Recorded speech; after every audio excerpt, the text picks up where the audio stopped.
Hello and welcome back to Real Talk Horror, the podcast where we break down the masters of macabre, one chilling film at a time.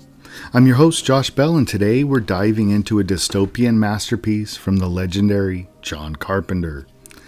That's right, Phase 2 of our Carpenter retrospective kicks off with the 1981 cult classic, Escape from New York. Picture this.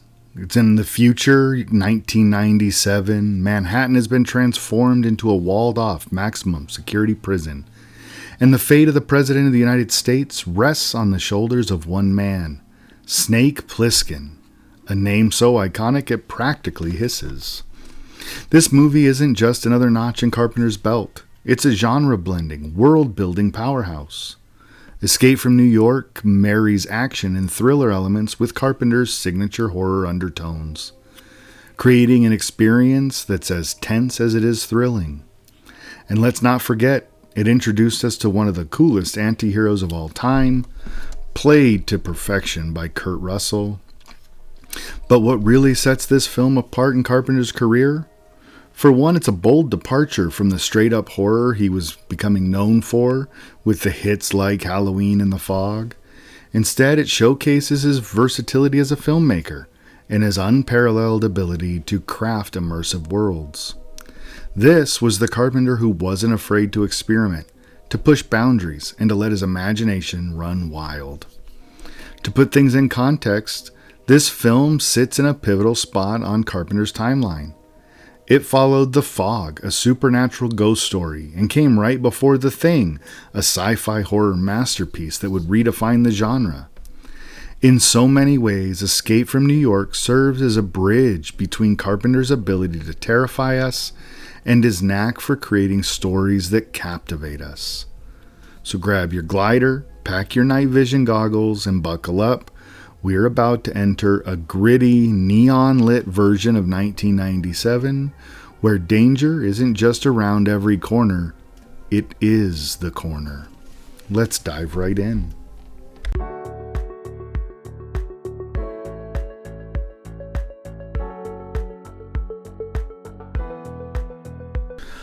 Alright, let's dive into the gritty world of Escape from New York. Picture this, it's the far-off future of 1997. Remember, this movie came out in 1981, so Carpenter was imagining what felt like a not-too-distant dystopia. Crime has skyrocketed to unthinkable levels, and the U.S. government solution? Turn Manhattan into a massive, walled-off prison. The rules are brutally simple. Once you're sent in, you never come out. But then chaos hits the fan when Air Force One is hijacked and crashes smack dab in the middle of this urban hellscape. The president, played by the fantastic Donald Pleasence, is now a hostage in the very prison that symbolizes the country's failure. Talk about a high-stakes setup. This is where Snake Plissken comes in. And let's be real, can you say his name without hearing it in that gravelly Kurt Russell voice? Snake is the epitome of the antihero. A disgraced soldier turned convict, rocking an eyepatch and enough swagger to make James Dean jealous. The government makes him an offer he can't refuse: freedom in exchange for just one mission. He has just 24 hours to infiltrate Manhattan, navigate the chaos, and rescue the president. Oh, and if he fails? Well, let's just say the explosives implanted in his neck ensure that failure isn't really an option. At the core, Escape from New York is about survival. But Carpenter doesn't just give us a straightforward action thriller. No, he layers it with themes that still feel relevant today. Societal decay, the corruption of power, and the way systems meant to protect can so easily oppress. Carpenter's trademark cynicism is all over this film, painting a world that's a bleak, broken, and utterly compelling. One of the most fascinating aspects is how Carpenter creates a sense of order within the chaos. The prison isn't just a free-for-all, it's a society unto itself. You've got the Duke of New York, played by the legendary Isaac Hayes, ruling with an iron fist and driving around in a Cadillac adorned with chandeliers. There are factions, power struggles, moments of dark humor that all work to make this dystopian world feel strangely alive. And then there's Snake, the ultimate lone wolf, navigating this anarchic society. His anti-hero persona is both a product of this broken world and a sharp contrast to it. He doesn't trust the system that's using him, but he also doesn't align himself with the criminals running Manhattan. He's in this for himself, and that moral ambiguity makes him one of Carpenter's most enduring characters. The plot may sound simple on paper: rescue the president, survive the chaos. But Carpenter injects it with tension, atmosphere, and just enough twists to keep us on the edge of our seat. It's a film that takes a pulpy premise and really turns it into something far more thoughtful and engaging.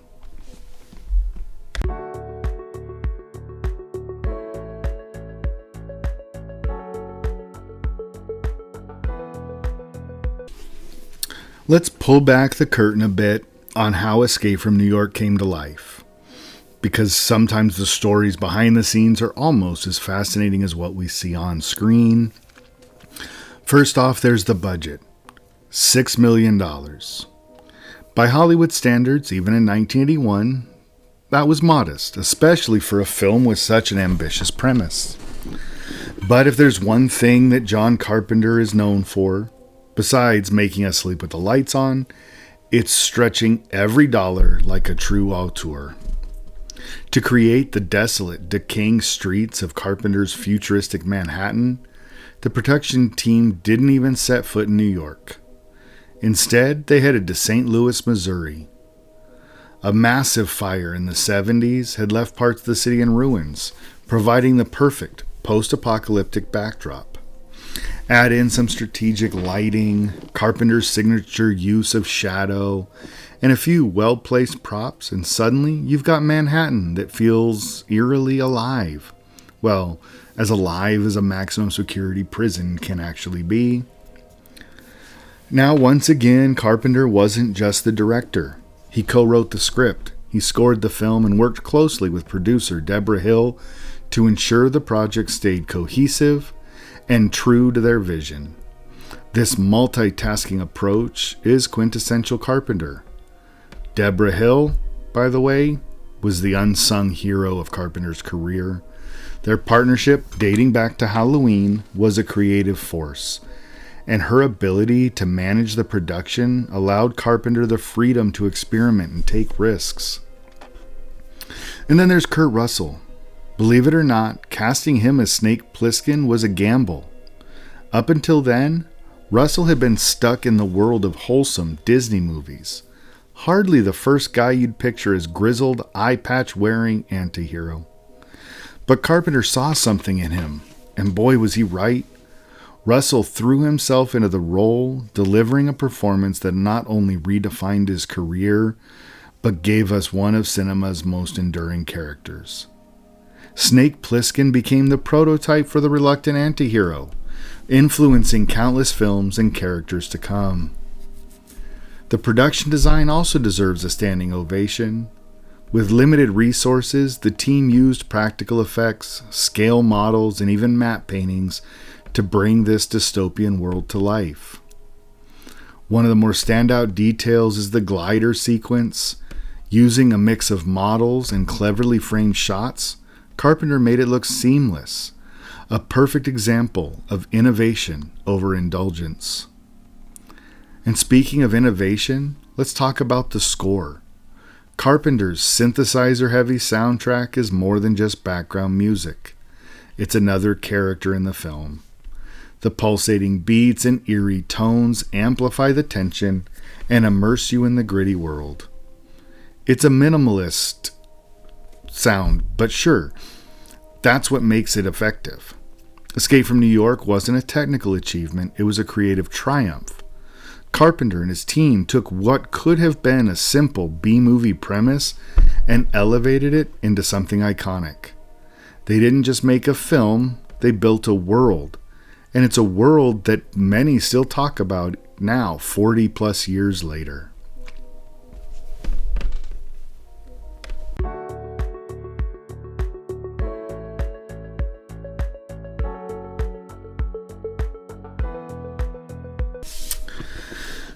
Now let's get into the DNA of Escape from New York and explore what makes it unmistakably, undeniably John Carpenter.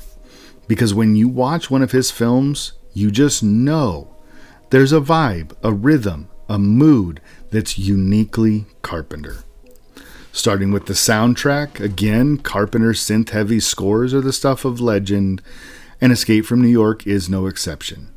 That pulsating, hypnotic rhythm sets the tone from the first note. It becomes the heartbeat for the film, echoing Snake's isolation and the ticking clock tension of his mission. Carpenter's music doesn't just complement his visuals. It helps you to draw deeper into this dystopia that he's created. Visually, Carpenter's style is all about atmosphere and scale. His use of wide-angle lenses pulls you into this sprawling, decaying, urban nightmare. And it gives you the sense that Manhattan is both massive and claustrophobic at the same time. You feel the weight of those towering walls, keeping the prisoners locked in and Snake locked in with them. And the lighting is pure Carpenter magic. The neon glows, the flickering flames, and the pitch black shadows, everything about it screams noir. There's this gritty beauty to the way that he contrasts light and darkness, like the city itself is alive, breathing and pulsing with danger. It's not just a setting, it's a character, a reflection of the chaos that Snake has to navigate. Now, narratively, Carpenter plays with genre conventions in a way that feels effortless. On paper, Escape from New York sounds like your typical action hero, or action thriller, a lone hero, a ticking clock, a high-stakes rescue mission. But Carpenter, as we know, doesn't do typical. Snake Plissken isn't a hero in the traditional sense. He's cynical, self-serving, and doesn't care at all about saving the world or doing the right thing. And somehow, we still find ourselves rooting for him.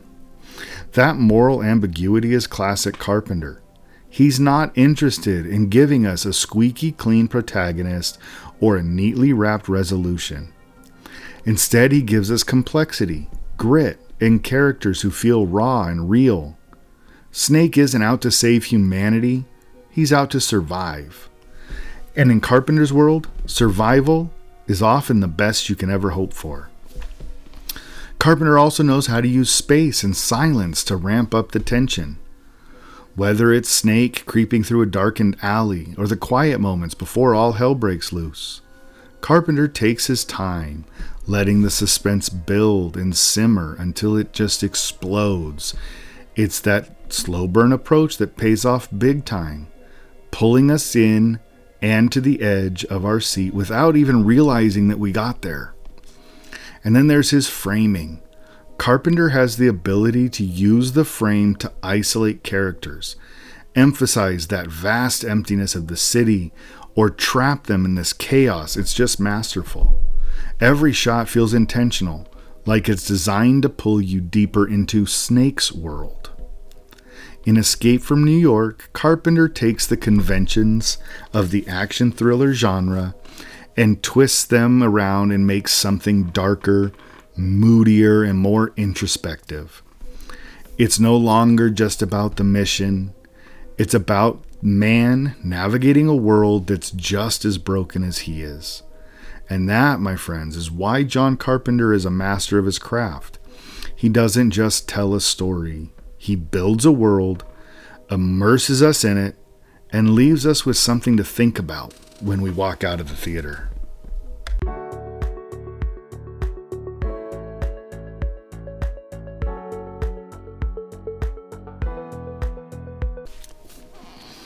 So let's talk about the lasting impression of Escape from New York.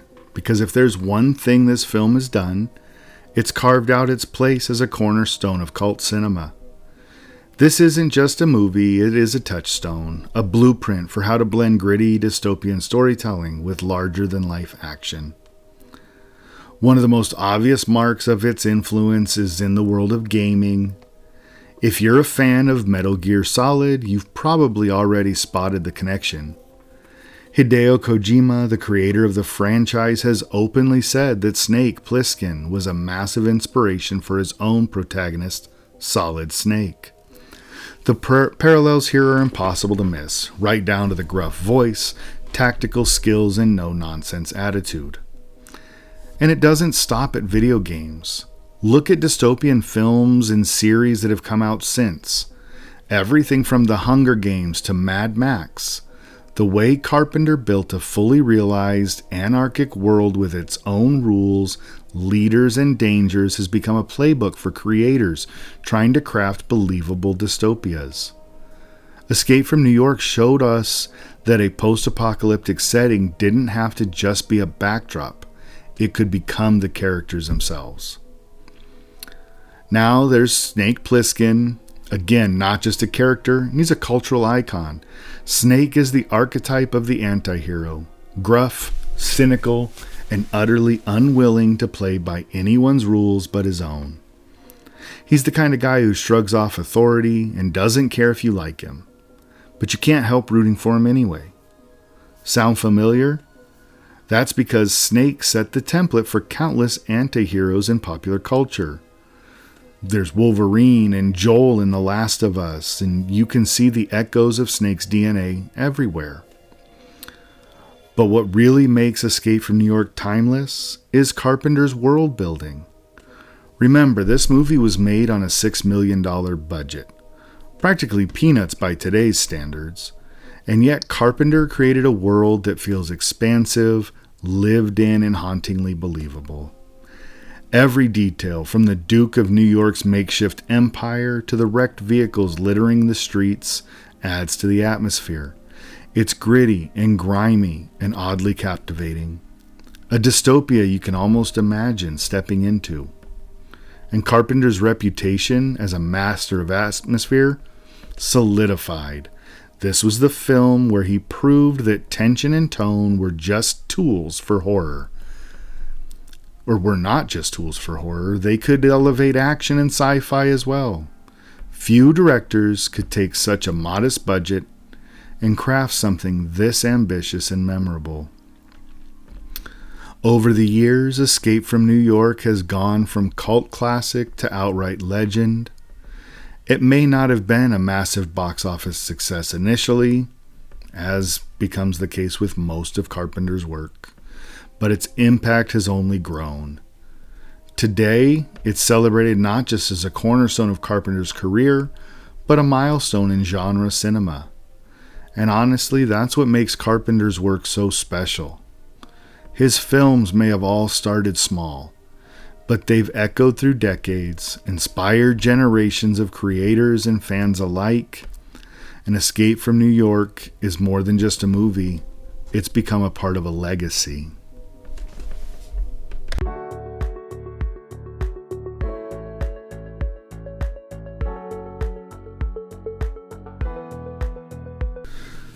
So let's rewind back to 1981 when Escape from New York hit theaters. The film was a solid box office success, earning around $25 million on that $6 million budget. Not bad for a gritty dystopian action flick. Critics at the time, though, were a bit divided.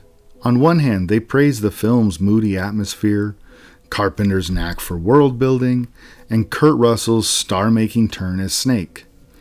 On the other hand, some weren't entirely sold on the pacing, calling it a bit too slow for a genre that often leans more heavily onto high-octane thrills. But the thing about Carpenter's films, they're built for the long game. What might feel understated or unconventional in first release often reveals itself to be a stroke of genius with time. And Escape from New York is no exception. Fast forward a few decades, and this film has gone from a solid cult favorite to being recognized as a bona fide classic. Why the shift? Well, for one, modern audiences have grown to appreciate the film's sharp satirical edge. Carpenter didn't just craft an action movie, he created a commentary on power structures, societal decay, and the thin veneer of civilization. It's a film that sneaks in big ideas under the guise of an adrenaline-fueled rescue mission. And then you can't forget how Carpenter's aesthetic has aged. The grimy, neon-soaked version of Manhattan, it's become a timeless vision of dystopia. In an era where CGI often dominates, the practical effects and handcrafted details of Escape from New York feel almost refreshing. There's an authenticity to its world building that resonates even more strongly today. And then there's Snake Plissken. When the first came out, audiences admired him as a cool, unconventional action hero. Now he's celebrated as one of the greatest antiheroes of all time. His disillusionment with authority, his razor-sharp wit, and his I work alone attitude all feel incredibly relevant in a world where distrust in institutions has only grown. But perhaps what's most remarkable is how Escape from New York continues to feel eerily prescient. Its themes of surveillance, authoritarianism, and societal collapse hit harder now than they did in the 80s. It's a film that speaks to every era, reflecting our fears and anxieties back at us with an unsettling clarity. Today, Escape from New York is a cultural artifact. It's a movie that's celebrated, studied, and endlessly referenced in everything from film school classrooms to pop culture. And honestly, that's the beauty of Carpenter's work. His films may not always have been appreciated fully in their time, but they've grown into legends, just like Snake Plissken himself.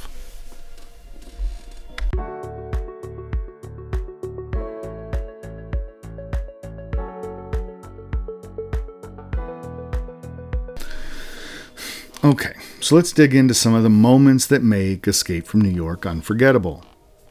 First up, the glider landing sequence. This scene is a masterclass in tension building, and what's fascinating is how Carpenter achieves so much with so little. There's barely any dialogue here. It's all about the visuals and the sound. The eerie hum of the glider as Snake silently navigates the dilapidated skyline of Manhattan. It's hypnotic.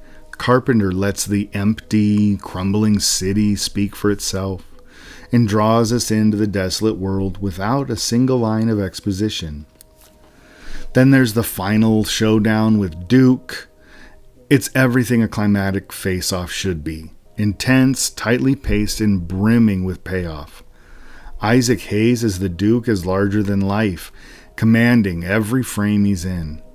And Snake, true to form, he's calm under pressure, letting his actions speak louder than his words.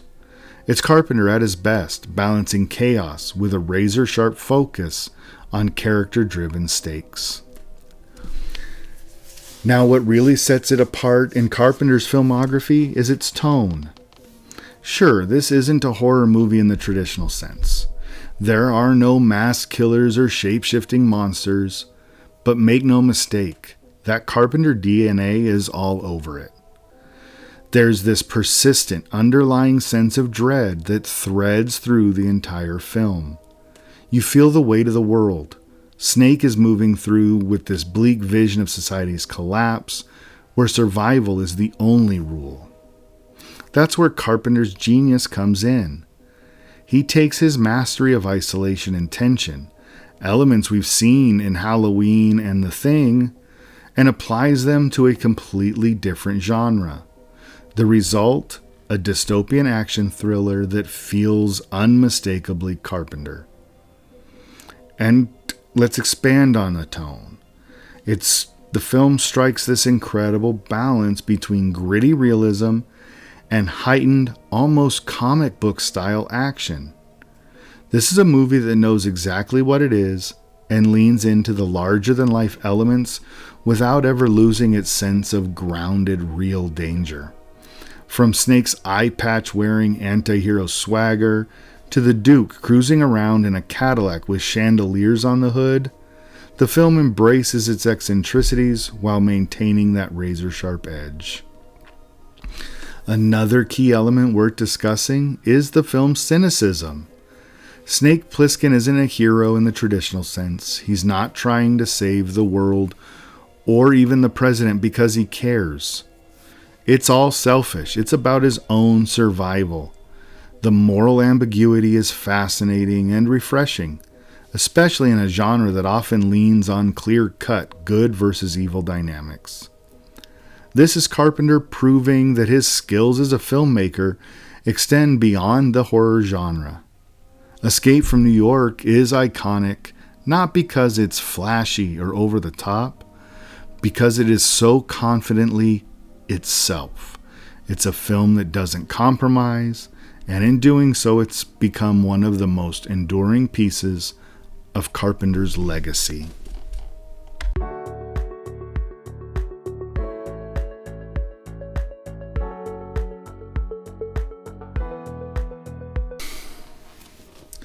Escape from New York is a triumph of vision and ingenuity.